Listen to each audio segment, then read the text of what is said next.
We usually imagine the time of Jesus in a somewhat romantic way, based on second-hand stories: sandals, sermons, miracles, wines, women, money, gold, silver coins, as if everything is presented to us as revolving purely around religion and spirituality. But for the people living in that era, life was not that rosy. Their daily concern was not theology, but livelihood, earning money, paying debts, filling their stomachs. In short, surviving. And more often than not, failing to do so. The world into which Jesus was born was shaped by an extremely rigid and unjust economic order, one defined by inequality. Under the domination of the Roman Empire, the Jews were among the weakest and most vulnerable links in the system. Rome did not govern conquered lands to develop them, but to transfer resources to the center. Grain, silver, bread, everything flowed from the provinces to the Roman Empire. Judea was not an exceptionally wealthy place. Most people lived on small plots of land, producing only enough to survive. Imagine this. If one year there was no rain, it wouldn't simply be considered a bad year. It meant famine and hunger. Yet taxes had to be paid no matter what. There was no alternative. For Rome, it did not matter whether the farmers' harvests were good or bad. The tax system did not operate based on income levels like it does today. Owning property was enough. Land tax, tax on produced goods, poll tax, tolls taken even while walking on the road, and as if all this were not enough, religious taxes were added on top of them. If these taxes were not paid, the consequences were severe, and there was no institution to appeal to. Tax collection was entirely left to intermediaries authorized to squeeze the population as much as possible. The more tax they collected, the more they earned. Doing anything without borrowing was almost impossible. But these debts were nothing like today's. There was no bankruptcy, no postponement. Interest rates rose rapidly, and collateral was usually the farmer's land. A single bad harvest on cultivated land could push a family into a debt swamp that would last for years. Unpaid debts eventually led to land being seized, turning the farmer into a tenant on his own land. Or he would become completely impoverished. This situation was not a coincidence. The system worked exactly this way. Over time, land passed into the hands of a small number of people.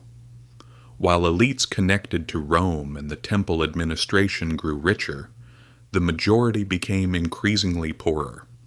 The economy did not only produce poverty, it continuously rebuilt it. In other words, this situation persisted endlessly within a vicious cycle. There was no state mechanism to protect anyone.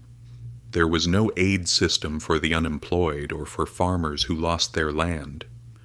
Beyond family and neighbors, there was almost nowhere left to take refuge.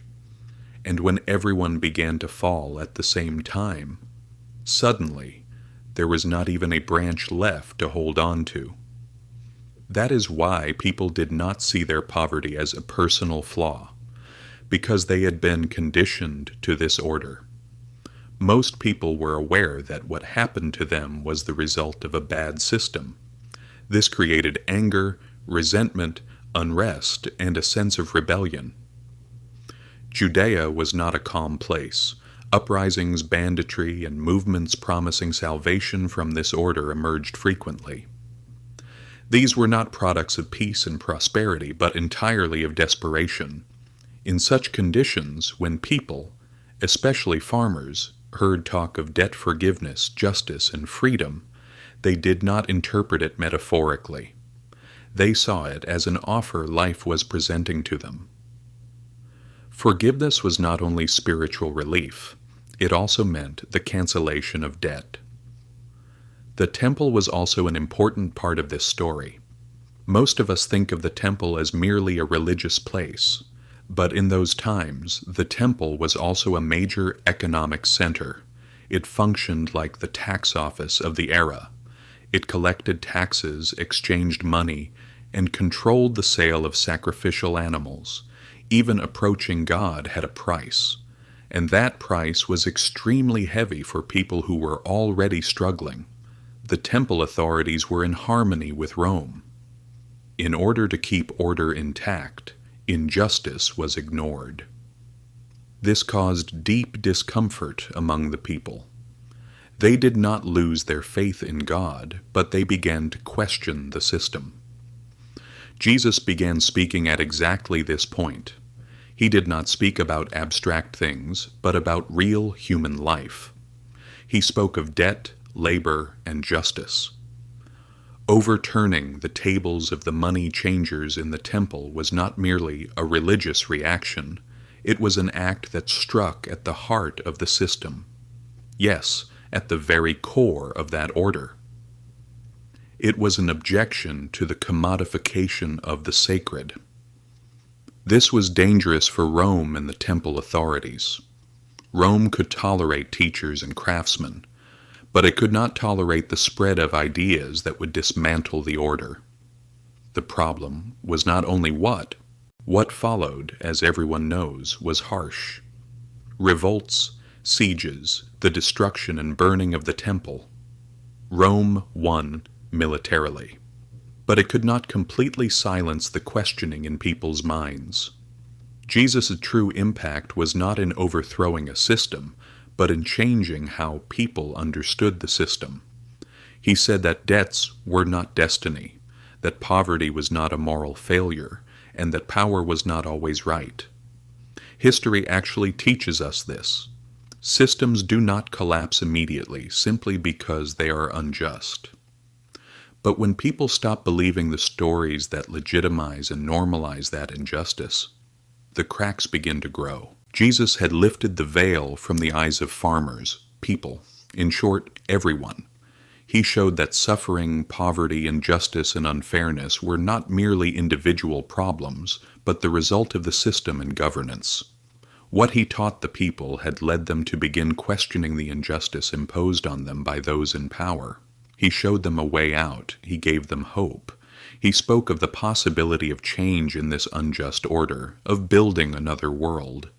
Therefore, the words spoken were not only religious, but also carried a deep social and economic message. Jesus reminded everyone that they were valuable, and that no one would live condemned to their fate. And this understanding brought about a profound change in people's thinking. Perhaps this was his greatest contribution to history. The words Jesus spoke were not just words that sounded nice. Those words were the fire of those who wanted to break their chains. It had already begun to sprout in the hearts and souls of the people. This new perspective, this new resistance, became the spark of a silent revolution. Because no one would anymore have to accept their fate without questioning or challenging it. Seeing the causes of debt, poverty, and injustice was only the first step toward changing the people there. This hope had grown into a power within that silent resistance. Because true freedom begins first in the mind.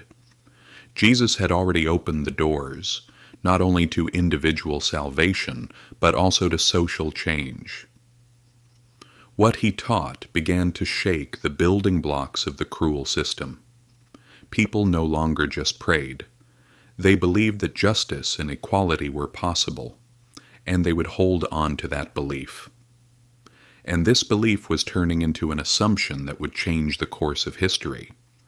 Because even the strongest walls, the toughest foundations, cannot stand as long as they are not torn down by people's hope and courage. That is why the effort Jesus showed was the closing of one era and the rebirth of another. He was not just a leader or a teacher, but a symbol of awakening. The story is not only about the past. When you realize how power explains itself and how it presents suffering as normal, that is when you begin to look at the present with different eyes. That is why history is so important in our lives. It does not provide ready-made answers, but it shows you where to look.